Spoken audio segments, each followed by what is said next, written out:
Do you ever get stuck trying to come up with new creative ideas? Yep, me too. At least I used to. I'm Kyle Easton with 99X Creativity. I'm going to give you one of my favorite creativity tools today, and I think you'll like it. I hope you'll use it over and over. It has given me lots of fun, unique ideas when I'm looking for that creative solution. And it doesn't cost you anything. There's no pitch at the end of the webinar. I'm not trying to sell you a book or a membership site or anything else. So why offer this webinar? Well, it's a test, an experiment. I'm thinking about creating an entire digital course on creativity tools, especially for left brain analytical thinkers like me. Maybe that's you too. See, it helps me to have a process or a checklist or a template to help me in that creative process. And I discovered and curated a number of creativity techniques when I taught a creativity course at a large university. And now I use these techniques all the time. So I know they work. My students told me they work. Different companies I've worked with have told me they work. But before I spend a lot of time and money developing the course, I want to make sure people are interested. So if people show up and watch it, that's a good sign. If no one registers for the webinar, well, that's good too, because I find out before investing time and money that maybe I should focus on something else. But I think you'll like it. So here you go. Enjoy. Hi, everybody. Welcome. I'm so excited you've joined us for the webinar today. My name is Kyle Easton with 99X Creativity. And if you're interested in generating more ideas, better ideas, anytime you want, you are in the right place. I'm going to show you one of my very favorite creativity techniques here in just a few minutes. But first, let me switch from the camera view to the screen view so you can still hear me, but see what I'm seeing on the screen. I think that will be better. Okay, question for you.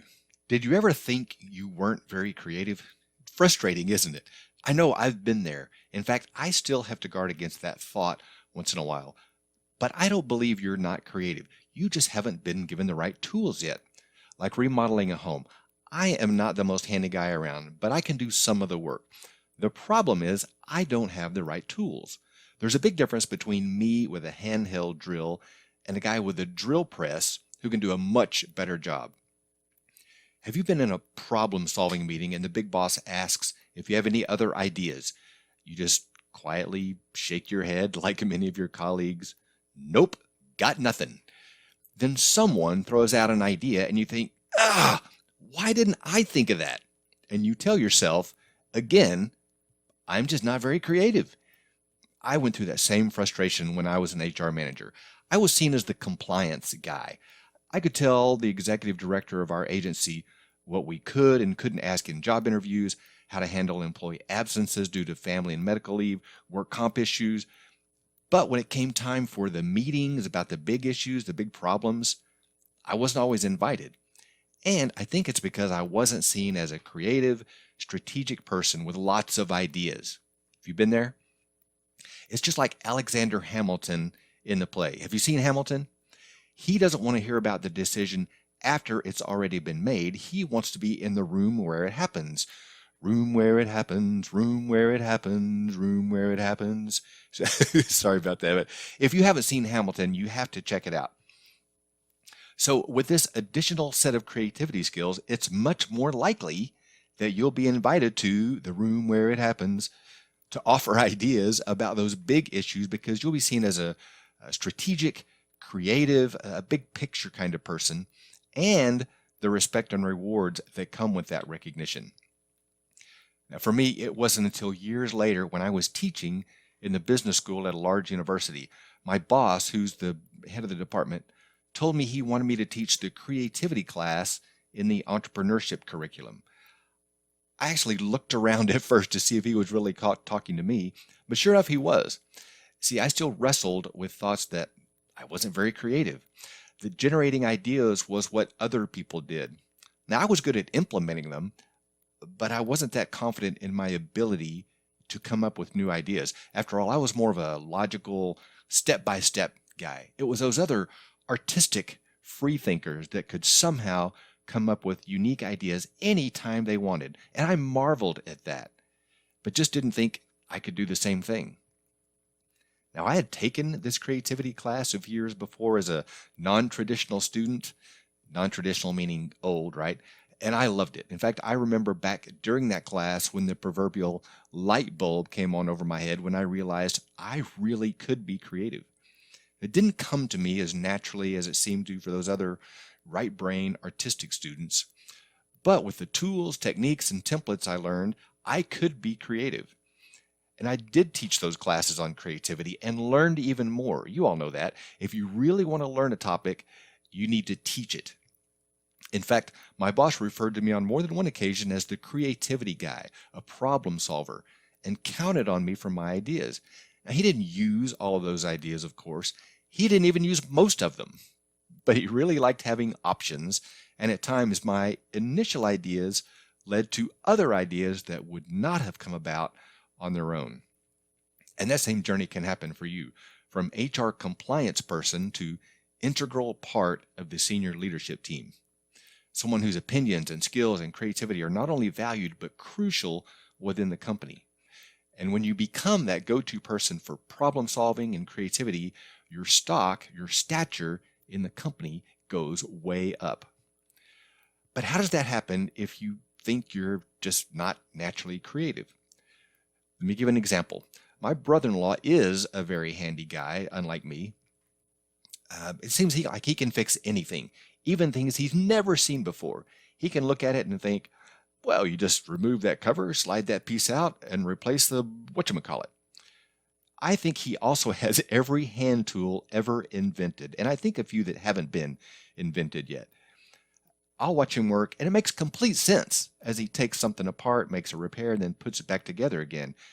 And I think, oh, I could have done that if I'd known how it's put together, or if I had a diagram, and if I had one of those 3/8 hex fibra widget tools, or whatever tool he used. Creativity is like that. You see someone else do it, and you think, oh, why didn't I come up with that idea? That makes sense now that I see it. That's what today is all about. I want to give you some knowledge and a tool that will get you started on the idea train. If you're serious about wanting to be able to generate more ideas, better ideas, you just need the tools and the willingness to put in a little time, and you can see a huge difference in your ability to generate lots more ideas. Lots more ideas. Now, they won't all be breakthrough ideas. In fact, some of them will be bad ideas, but that's okay. Very often the path to good ideas runs directly through bad ideas. Just like looking for gold, you have to sift through a lot of dirt to get to the nuggets. The good news is it won't take you years to develop creativity skills. In fact, it happens pretty quickly once you learn the technique, how to use that tool. In our session today, I'll show you the Takeover Time tool. It's pretty straightforward. It doesn't take long to learn, but if you've never seen it, never used it, it's easy to just throw in the towel and say, again, well, see, I'm just not very creative. In fact, by the end of this webinar, you'll know what the Takeover Time tool is, how to use it, and you'll be able to greatly multiply the number of ideas you can come up with. And I know some of you will be asking, Kyle, I really need more help with this creativity stuff. Is there a way to get some more guidance in these tools? There is, but let's save that until the end of the session today, and I'll show you what that looks like. So I mentioned generating lots of ideas. Are more ideas really better? Imagine you're looking for a great idea for a new training course or an approach to employee retention. If you come up with 2 ideas, just 2 ideas, what are the chances that one of them, 1 out of 2, will be brilliant? It's possible, but not that likely. What if you come up with 50 ideas? And you may be thinking, well, wait a minute, Kyle, 50 ideas? Nobody comes up with 50 ideas. But they do, and you can too. In just a few minutes, I'll show you this technique that can lead to 99 ideas or more with one simple tool. So back to our question, 2 ideas versus 50 ideas. Isn't it a lot more likely that you'll find a new, unique breakthrough idea if you have 50 to choose from instead of 2? Of course. Now it's been a while since I dated, and my wife really appreciates that. But think back to your college days or high school days. If you were looking to go out with someone, would you rather have a pool of 2 to pick from or 50? I've been there with job applicants when I was an HR manager. Maybe you have too. We put out a job announcement and only 2 or 3 people apply. Kind of discouraging.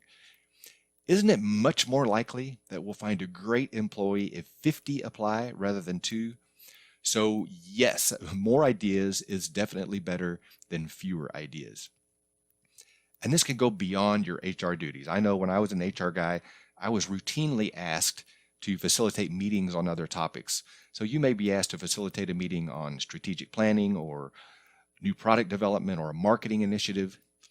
And whether you bring your own idea to that meeting or maybe you lead that group through a couple of creativity exercises from the toolbox, you are seen as a player on the bigger stage, not just the HR person who tells managers what they can't do.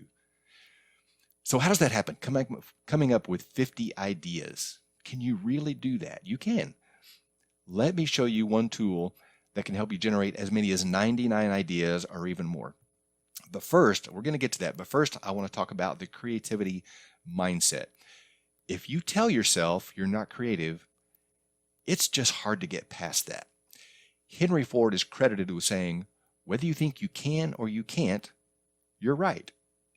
Let me say that again. Whether you think you can or you can't, you're right. So if you tell yourself you're not very creative, you will believe that, and it becomes a self-fulfilling prophecy. So please be open to trying this. If it doesn't work, you haven't lost anything, but give it a chance. I used to use this exercise with my college students all the time, and I would ask them, what is half of 8? What is half of 8? And I would ask them to walk up to the front of the classroom and write the answer on the whiteboard. They were tentative at first, thinking it's a trick question, right? And then finally, someone would walk up and write down the number 4. Then I'd say, okay, that's a good answer. What's another answer? They would look at each other like, what is he talking about? The answer's 4. And you may be thinking the same thing. Duh, Kyle, half of 8 is 4. But is there another answer? Let me ask it this way. Is there another way to express half of 8? And then slowly at first, students would come forward and start writing things like 2 times 2, 2 squared, 1 times 4, 8 divided by 2, all kinds of arithmetic formulas. See where we're going with this? In fact, there is an infinite number of ways to write 4 mathematically. 86 minus 82, that equals 4, which is half of 8. 1205 minus 1201 equals 4, and we could keep going. Then a student might walk up and write out the word for, F-O-U-R, instead of the numeral. Someone else would write the words, literally, half of 8. Eventually, a student might put a circle or a 0 on the board. You see that one? It's either the top half or the bottom half of the numeral 8, but it is half of 8. That would prompt someone to write down a 3 or an E on the board, which is the right half or the left half of the number 8. Someone else would write down the number or write down the word 4 in Spanish or Japanese. Someone else would write the word 8, E-I-G-H-T, and then erase the top half or the bottom half. Someone else would write 4 in Roman numerals.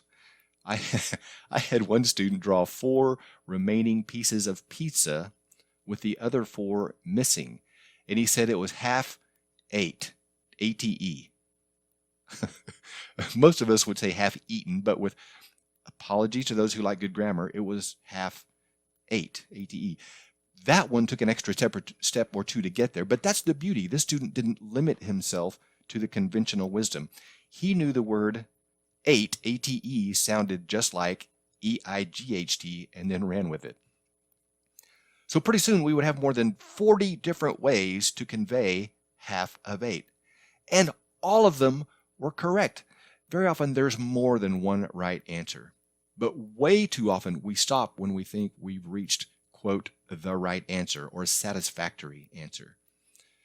But if we can come up with 30 or 40 ways to depict half of 8, a seemingly straightforward arithmetic problem, then surely we can come up with a variety of ideas for more complex issues.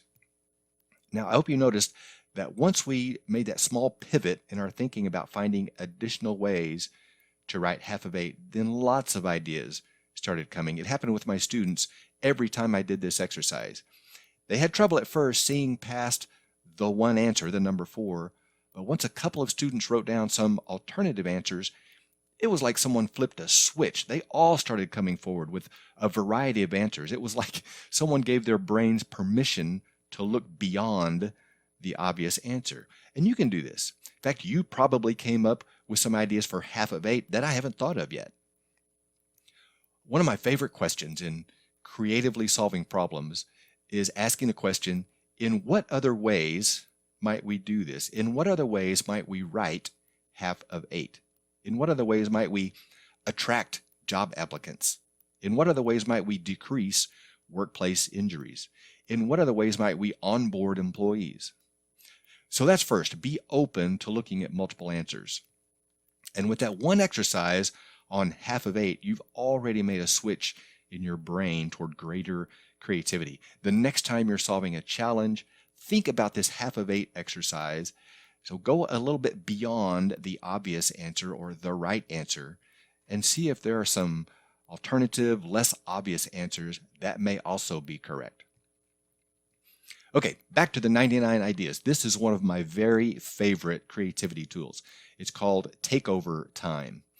The idea is that whatever problem you're trying to solve, imagine another company or another entity has taken over your company. And then imagine how they would approach that issue, whether that is employee retention or performance appraisals or staffing the company during its expansion, whatever that is. Let's walk through an example. I think that'll make more sense. Let's just say we're trying to improve employee retention and reduce annual turnover. What if, we're just pretending here, what if Harley-Davidson suddenly took over operations of your entire company? How would things look different? Well, they might have a different dress code. They would add more parking spots for motorcycles. The company picnic would look different. There might be some type of loyalty program for employees. Harley-Davidson is amazing. I can't think of another company where the customer proudly tattoos the logo of the company on their body, right? I may like Best Buy or Target, but I sure don't have their logo tattooed on my body. So maybe that's free tattoos at work once a quarter. What else? Harley-Davidson might give time off to attend a motorcycle rally in Sturgis every year. They might offer training on bike maintenance. Instead of a polo shirt with your corporate logo, the company gives out leather jackets.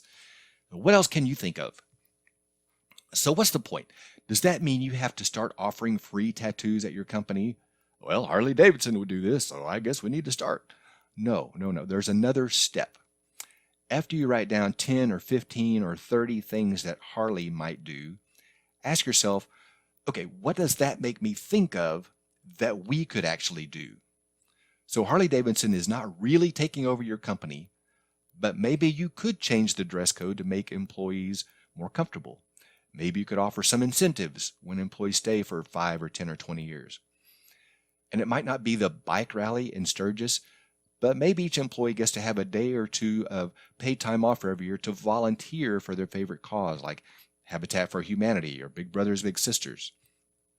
Maybe you do order a bunch of temporary tattoos for employees to wear and give out to customers.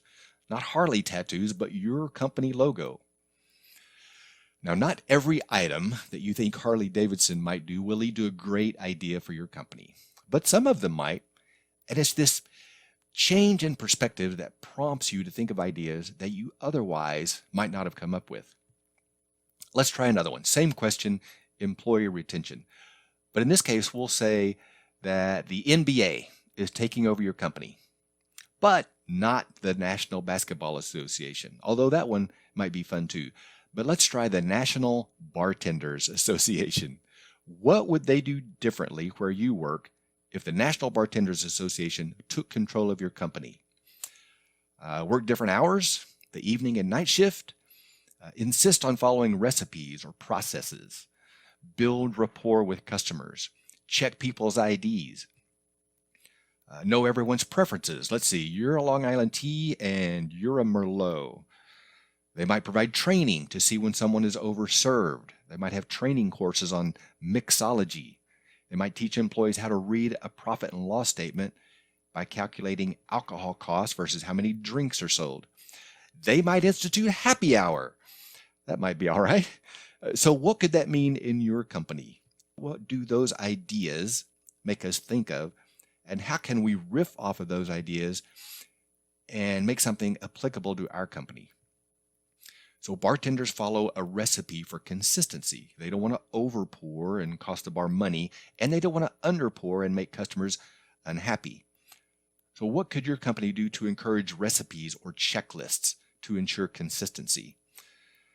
Bartenders build rapport with customers to get bigger tips.